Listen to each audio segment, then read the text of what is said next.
Pour la version 7 de Prolexis, l'explorateur du français a été totalement repensé dans le fond et dans la forme et est devenu le nouvel explorateur du français. Vous y accédez par le menu de diagonale, et il se présente désormais ainsi, avec une interface agréable et soignée. Il comporte pas moins de 440 articles répartis en 6 guides linguistiques: orthographe, grammaire, typographie, lexique, style et conjugaison. Il y a deux manières de consulter le nouvel explorateur du français.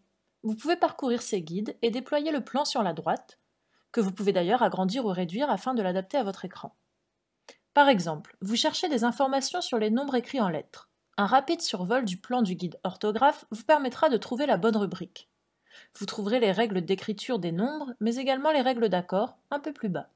De quoi vous remettre en mémoire, par exemple, que 1000 est toujours invariable. La deuxième manière de consulter le nouvel explorateur du français est d'utiliser son puissant moteur de recherche qui permet d'effectuer des requêtes simplifiées.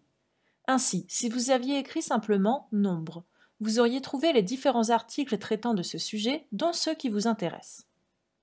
Autre exemple, vous ne vous souvenez plus de la règle d'accord du mot excepté placé en début de phrase. Tapez le mot dans la barre de recherche, cliquez sur le premier résultat et vous avez votre réponse. Certains participes passés sont employés comme des prépositions. On les trouve en début de phrase et ils restent invariables. C'est le cas de mis à part, étant donné, non compris, y compris, passé, excepté, vu. Vous remarquez d'ailleurs que le mot recherché est surligné dans le texte. Revenons au nombre. Vous aimeriez savoir comment abréger les nombres ordinaux. Tapez nombre, comme tout à l'heure, ou abréviation. Vous trouverez l'article correspondant.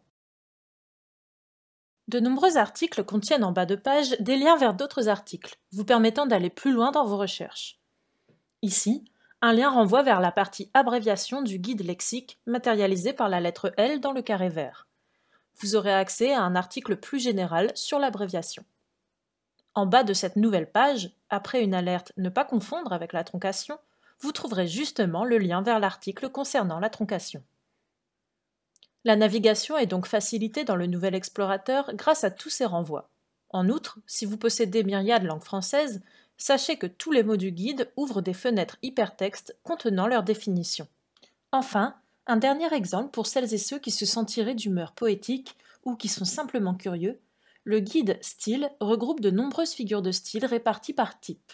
Vous retrouverez ainsi, dans les figures de style qui jouent sur le rythme, l'anaphore, répétition du même mot ou du même syntagme en tête de phrase, de vers ou de paragraphe qui se suivent, illustré par des exemples, ou encore le chiasme, figure dans laquelle sont inversés les mots de deux énoncés opposés selon une symétrie croisée qui peut relever de la grammaire ou du sens, avec également des exemples en dessous. Nous espérons que ces guides répondront à toutes vos questions et satisferont votre curiosité linguistique.